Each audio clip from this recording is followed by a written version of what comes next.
안녕하세요. 건축사와 함께하는 명품 주택 체험하우스의 지성현 건축사입니다. 예, 저는 이제 우인건축이라는 건축 설계 사무소를 지금 운영을 하고 있고요. 이제 해마다 여러 건의 주택 설계를 하다 보니 주택에 또 관심이 굉장히 많으신, 또 설계에 관심이 많으신 건축주분들을 위해서 저희가 어떤 과정을 통해서 설계를 진행하고 어떤 것들을 체크하고 또 어떤 것에 주안점을 두고 설계를 진행하고 있는지, 이런 부분들에 대해서 조금 설명을 드리고 싶어서 이렇게 유튜브 방송을 하게 되었습니다. 오늘 이제 처음으로 보여드릴 것은요, 저희가 산청, 산 좋고 물 맑은 산청군에 설계하고 공사 완료되었던 산청 주택에 대해서 최초에 어떻게 대지를 분석하고 법규를 검토하고 또 건축주의 요구사항들을 인터뷰를 통해서 수집해서 어떤 과정을 통해서 설계를 하는지, 시작부터 그 마지막 결과물까지 보여드리도록 하겠습니다.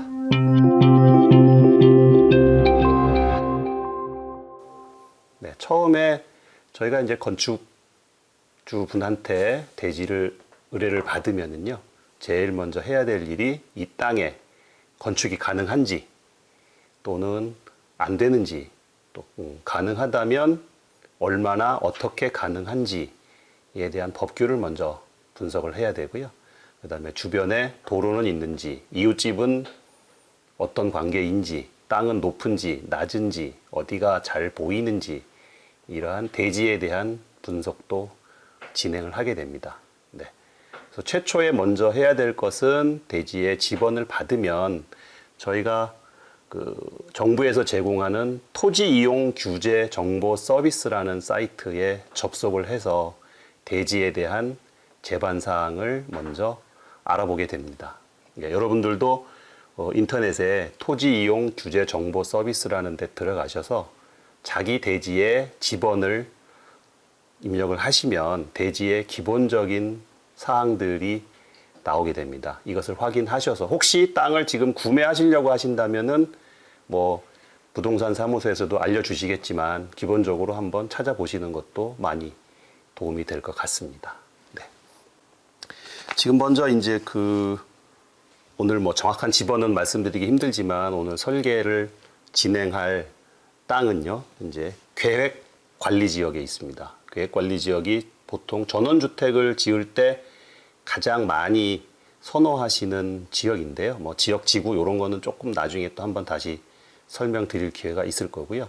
계획 관리 지역이 제일 좋은 게, 나중에 법규 검토하면서 한 번 더 말씀을 드리겠지만, 건폐율과 용적률이 다른 전원주택 대지에 비해서 상당히 유리한 그런 땅입니다. 그리고 현재 지목은 대지입니다. 이제 여러분들이 지역, 지구, 지목, 뭐 이제 어려운 전문 용어들이 많이 나오는데요. 지역은 건폐율이나 용적률, 지을 수 있는 건물에 대한 규제 같은 것들이 있고요. 또 지목은 이게 이제 집을 지으려면 대지 또는 공장용지, 잡종지 이렇게 세 군데 건축이 가능한데, 예, 그런 가장 건축이 좋은, 하기 쉬운 땅이 이 대지입니다. 그게 아니고 농지나 임야인 경우, 농지는 농지 전용, 또 이제 임야인 경우에는 산지 전용과 같은 별도의 인허가 절차를 통해서 건축 가능한 대지로 변환하는 작업이 필요합니다. 오늘 검토할 땅은 다행히 계획관리지역의 대지 이렇게 되고요. 대지 면적이 약 70평 정도 됩니다. 그렇게 크지 않은 땅이긴 한데, 뭐 계획관리지역이 건폐율에서 여러 가지 좋은 점이, 장점이 있기 때문에 70평 대지에도 작지만 알찬 주택을 설계하고 시공할 수 있습니다. 네. 현재 검토되는 땅은 동쪽에, 대지 동쪽에 6m 차량 도로가 있고요. 여러분께서 이제 대지를 보실 때 제일 중요한 게 접근 가능한 도로가 있느냐 하는 게 상당히 중요합니다. 최소 건축법상의 4m 이상의 도로에 접해야 되고요. 여기 같은 경우에는 이제 6m 도로라서 상당히 유리한 상황이고, 도로 폭이 모자르게 되면 저희 땅의 일부를 도로로 분할을 해서 내줘야 되는데요. 그런 경우에 대지 면적이 약간 줄어들기 때문에 그런 부분도 감안을 하셔야 됩니다. 예, 여기는 다행히 동쪽에 6m 도로가 있는 그 다음에 북쪽에 인접대지가 높고 남쪽에는 낮고 이런 계단식 대지라서 저희 쪽에서는 남쪽에서는 좀 조망이 유리하고 북쪽의 뒷집에도 피해가 적은 좀 유리한 땅이 되겠습니다. 그리고 동서방향으로 가로로 길어서 건물을 남향으로 짓기에 상당히 유리한 땅이 되겠습니다. 이게 이제 기본적인 법규에 대한 사항이고요. 예. 그 구체적인 법규의 각 숫자나 비율에 대해서 한 번 더 디테일하게 좀 검토를 하겠습니다. 먼저 계획관리지역인 경우에는 건폐율이 40%입니다. 그래서 대지가 약 70평인 경우에는 뭐 이제 건폐율에 대해서 자세하게 설명하면 그것도 굉장히 길어지겠지만요. 우선 간단하게 1층을 28평 정도까지는 지을 수 있다. 이렇게 이해하시면 좋을 것 같고요. 그다음에 용적률은 80%. 그러니까 대지 면적 70평에 80%니까 57평 정도까지 1, 2층 합계 또는 뭐 3층까지도 되겠습니다만은 합계 57평까지는 지을 수 있는 땅이다. 예, 이렇게 이해하시면 좋을 것 같고요. 그다음에 계획관리지역에 뭐 당연히 단독주택은 건축이 가능합니다. 이게 이제 대지에 우리 집을 그러면 1층은 한 28평, 전체적으로 57평 내외로 지을 수 있겠구나. 이 정도 이해하시면 좋고요. 그다음에 단독주택 가능하다. 그다음에 이제 건축법에 여러 가지 체크해야 될 사항 또 반영돼야 될 사항들이 있습니다만은 계획관리 지역에는 또 대지 안에 저희가 이제 서울 시내나 이런 데 같은 경우에는 일정 면적의 조경이 의무화돼 있지만 다행히 계획관리 지역에는 조경도 면제가 됩니다. 그래서 따로 식수나 이런 건 제가 개인적으로 하는 건 좋지만 법적으로 규제 사항은 없습니다. 그 다음에 이제 제일 여러분들이 관심 갖기도 하고 어려워하시는 부분이기도 한데요. 대지 안에 공지라는 규정이 있습니다. 이것은 건물이 너무 바짝 붙어 있어서 옆집 간에 분쟁이 일어나거나 화재 시에 탈출이 어렵다거나 하는 것들을 규제하기 위해서 대지에서부터 대지 경계선에서부터 건물을 일정 거리 띄어서 짓도록 하는 규정인데요. 요거는 각 지자체마다 조금씩 다 다릅니다. 그래서 저희가 설계할 때 꼭 해당 지자체의 건축 조례를 확인을 해서 대지 안의 공지를 꼭 체크하고 진행을 합니다. 여기 산청군 같은 경우에는 단독주택의 경우에는 특별한 대지 안의 공지에 대한 규정은 없고요. 단지 민법상으로 인접대지 경계선에서 저희 건물을 50cm 띄어서 짓도록 하는 규정만 있습니다. 그래서 건물을 대지 경계선에 최대한 붙여서 지을 수 있는 그러한 땅이 되겠습니다. 또 하나는 이제 저희가 뭐 사실 전원주택에는 여기는 뭐 땅이 70평이지만 대부분 땅이 크다 보니까 주차에 대해서 크게 어려움이 없습니다만은 이 경우에도 어쨌든 이제 주차장을 법정 주차 대수를 확보를 해야 돼서 산청군 주차장 관련 조례에는 단독주택인 경우에 50제곱미터를 초과하고 150제곱미터를 미만인 경우에 주차 한 대를 적용하도록 돼 있어서 저희가 지금 아까 말씀드린 이제 30평 내외의 주택을 지으려면은 주차는 한 대가 필수적으로 필요한 그런 법규 검토가 되겠습니다. 네, 여기까지가 가장 기본적인 어떻게 얼마만한 집을 지을지에 대한 법규 검토 사항이 되겠습니다.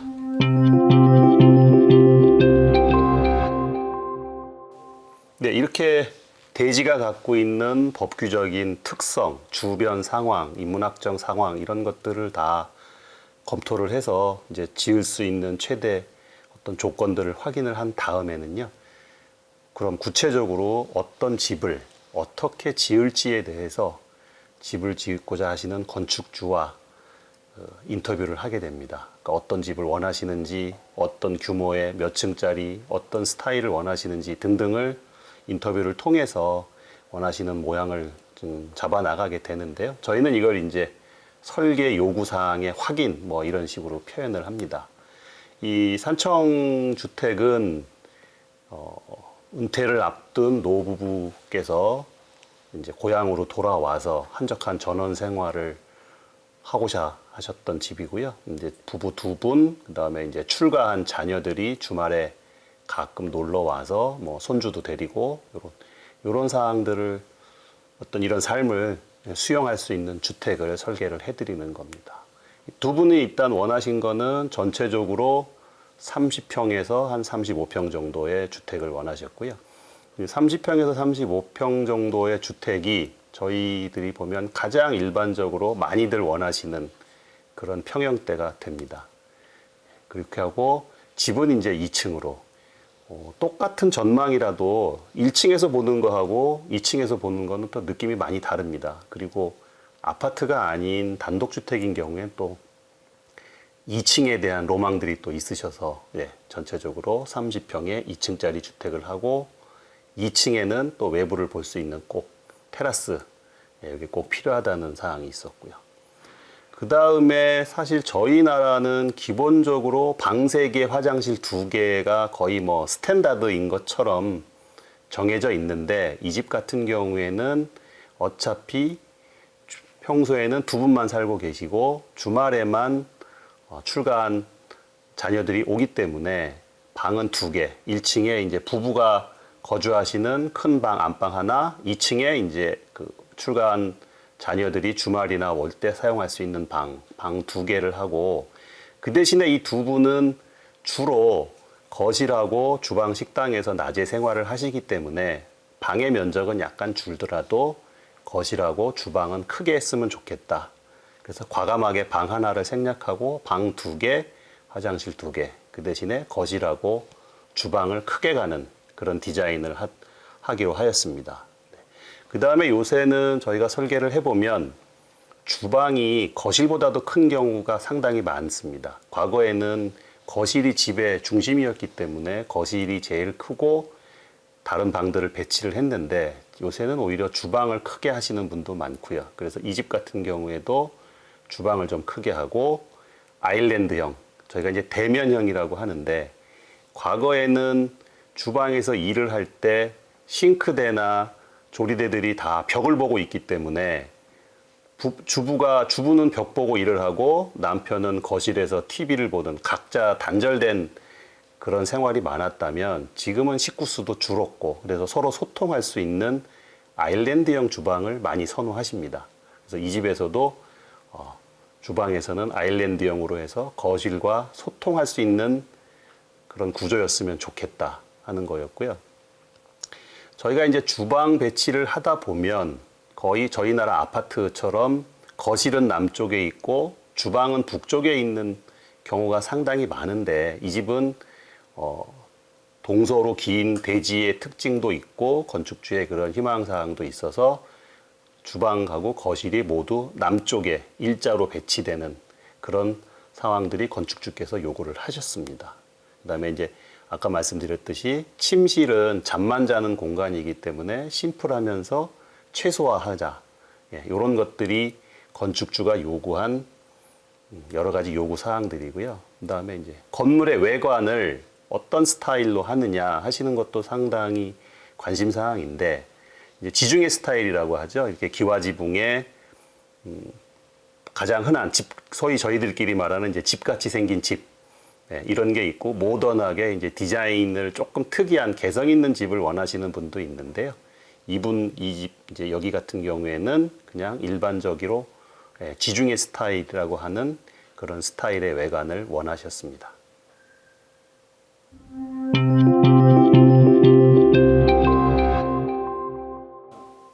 이렇게 정리되어 있는 건축주의 희망 사항을 가지고 이제 구체적으로 어떻게 집이 나오는지 한번 보도록 하겠습니다. 사실 이제 건축 설계라는 게 설계자의 개성하고 어떤 스타일 또 이제 건축주의 요구사항 이런 것들이 믹스가 돼서 나오는 거고요. 저희가 이제 강의를 하다 보면 학생 100명한테 똑같은 조건의 대지와 똑같은 건축주의 요구사항을 주면 100명이 100가지 방안을 만듭니다. 다 다른 방안이 나오는데요.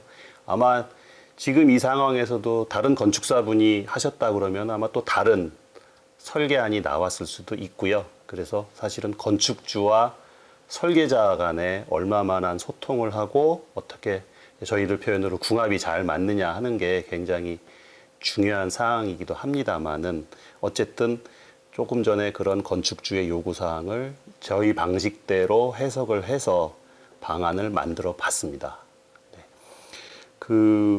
일단은 이제 저희가 설계를 할 때 제일 먼저 정하는 거는 거실하고 안방의 위치를 어떻게 할 것이냐를 정해 놓고 그 주변에 이제 건물을 저 같은 경우에는 배치를 하는 경우가 많은데 대지의 특성이 동쪽에 도로가 있고 그래서 동쪽을 통해서 진입을 해야 됩니다. 그래서 그러면 동쪽에 도로 쪽에 안방을 놓을 것인가 주방 식당을 놓을 것인가 하는 것도 좀 고민스럽기는 한데 이제 이 경우에는 뭐 차량 통행이 많지 않은 도로이다 보니 도로 쪽에 안방을 놓고 도로 그 옆에 현관 그다음에 이제 건물의 중심에 거실 그리고 건축주께서 요구하신 대면형 주방이 가장 서쪽.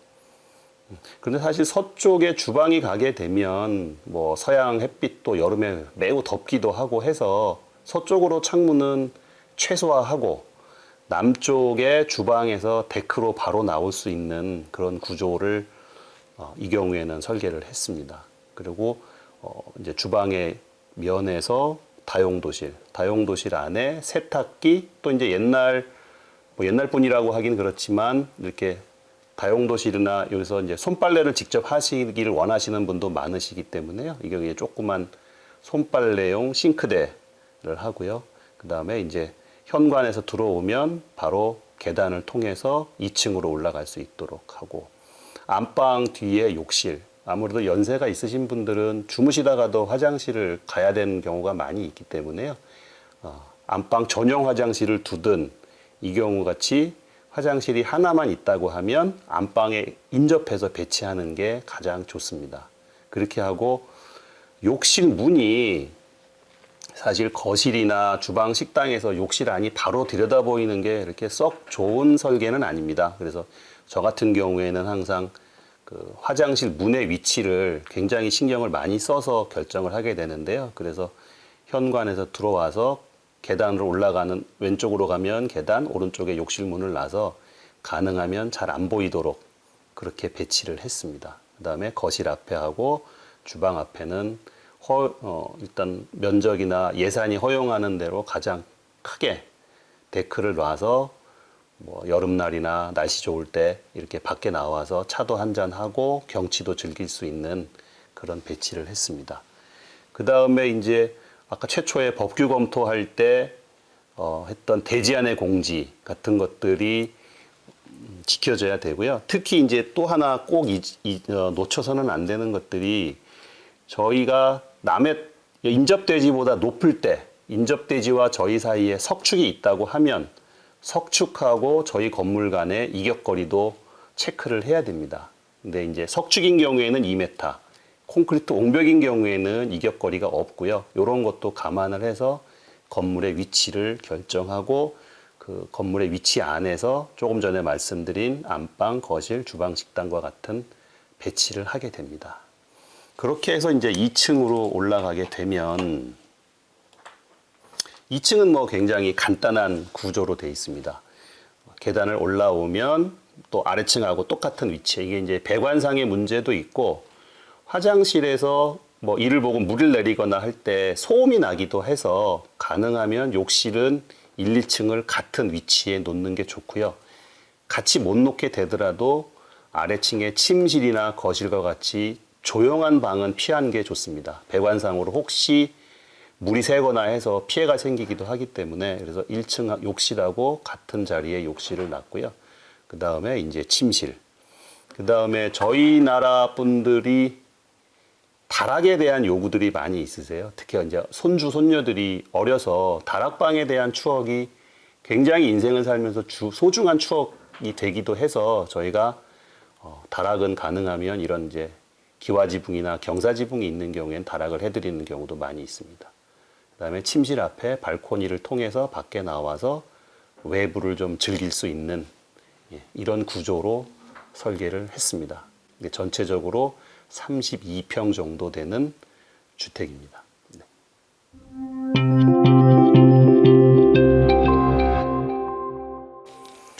예, 이제 평면들이 다 완성이 되고 나면 이제 외관을 결정을 하게 됩니다. 외관은 저희가 보통 설계사무실에서 스케치업이라는 프로그램을 활용해서 3D로 모델링을 하게 되는데요. 스케치업 프로그램은 일반화되어 있어서 아마 직접 다운 받으셔서 집에서 해보실 수도 있는 그런 프로그램입니다. 외관은 결국은 평면이 입체로 바뀌는 과정에서 나오는 거기 때문에 평면의 결정이 제일 중요하고, 보시다시피 약간 경사로 올라가는 도로가 있고요. 동쪽 도로에서 마당 쪽으로 진입을 하게 되고요. 도로 쪽에 안방이 있습니다. 보통은 이제 동쪽에 저희가 침실을 동쪽하고 서쪽 중에 선택을 한다면 동쪽에 침실을 놓는 경우가 많고요. 아까 평면할 때도 말씀드렸듯이 이 경우에는 동쪽에 또 도로가 있다 보니 도로의 소음이냐 동쪽에 침실을 놓을 것이냐 갖고 고민하다가 최종적으로 크게 차가 많이 다니지 않는 길이기 때문에 동쪽에 침실을 놓자 해서 침실을 놓고요. 그 다음에 가운데 조금 돌려주시면 포치라고 해서 현관에 들어가기 전에 비도 피하고 약간 준비 단계에 있는 그런 포치 공간이 있습니다. 그 다음은 건물의 가운데에 이렇게 커다랗게 창을 내서 거실을 만들고요. 거실을 통해서 밖에 데크에도 나올 수 있게 하였습니다. 그 다음이 이제 주방하고 식당. 주방 쪽에서 데크로 바로 나오는 문을 원하셔서 만들어 드리는 경우도 있는데, 여기에는 건축주하고 여러 번 의논한 결과 마지막으로 문은 내지 않고 거실을 통해서만 데크로 나오는 걸로 그렇게 최종 결정을 하였습니다. 그 다음에 2층에 보시면 이제 외부에 나와서 경치도 보고 차도 한잔 할 수 있는 테라스. 그 다음에 이제 건물 전체의 모양의 중심을 잡아주는 것이 이런 현관을 앞에 포치와 2층 테라스 공간을 활용을 해서 건물의 전체적인 중심을 잡아주게 됩니다. 그렇게 해서 외관을 하고 나면 저희가 이제 실제로는 기와의 색깔, 또 이제 요거는 파벽돌인데요. 파벽돌의 색깔 같은 것도 이렇게 바꿔가면서 건축주분하고 같이 어떤 색깔을 좋아하시는지, 한때 지금도 그렇긴 하지만 또 흑백 톤을 좋아하시는 경우에는 좀 블랙 톤으로 해드리는 경우도 있는데, 여기 한번 벽돌 색깔을 한번 바꿔보면은요.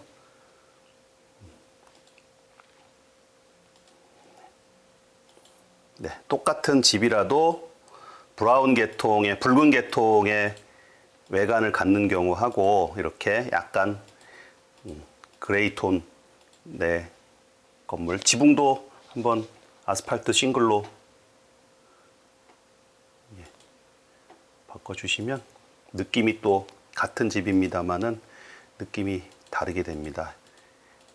저희 나라 집 이름은 다 지붕 이름입니다. 기와집, 초가집 이렇게 해서 건물 디자인에서 지붕이 갖는 게 굉장히 각별한 의미를 갖습니다. 또 하나는 지붕이 사실 비용적으로도 기와가 모양도 좋고 내구성도 좋고 여러 가지 한국 사람이 선호하는 재료이긴 하지만 비용적으로 아무래도 부담이 되는 부분도 있기 때문에 건축주분하고 전체적인 공사비 관계라든가 예산, 개인적인 선호 이런 걸 다 함께 고려해서 같이 최종적으로 결정하게 됩니다. 근데 대부분의 경우에는 저 개인적으로도 그렇습니다만은 비용이 조금 들더라도 지붕은 좋은 재료로 쓰시기를 권해드리는 편입니다. 네. 그렇게 해서 전반적으로 간단하지만 외관을 둘러봤습니다. 뒷면도 좀 같이 이렇게 전체적으로 앞면, 뒷면, 사실은 훈련이 안 되신 분들은 도면만 보고는 건물의 모양을 상상하기가 많이 힘드신데요. 이렇게 3D로 만들어서 보여드리면 조금 더 집을 짓기 전에 충분히 검토하고 나중에 시공 과정에서 오류를 줄일 수 있도록 그렇게 하고 있습니다. 네, 여기까지 해서 외관을 마치겠습니다. 네, 이렇게 주어진 대지를 현황을 분석하고 법규를 검토하고 건축주의 요구사항을 정리해서 규모를 정해서 평면 구성을 하고 외관까지 이렇게 만들면 하나의 건물 설계가 완성이 됩니다. 나머지는 이제 설계대로 꼼꼼하게 규정대로 공사를 해서 입주를 하시면 되고요. 이 집은 뭐 지금 잘 입주해서 사용하고 계시는 집입니다. 또 다른 대지와 다른 조건에서도 또 한번 이렇게 계속 설계를 진행하는 모습 또 보여드리도록 하겠습니다. 감사합니다.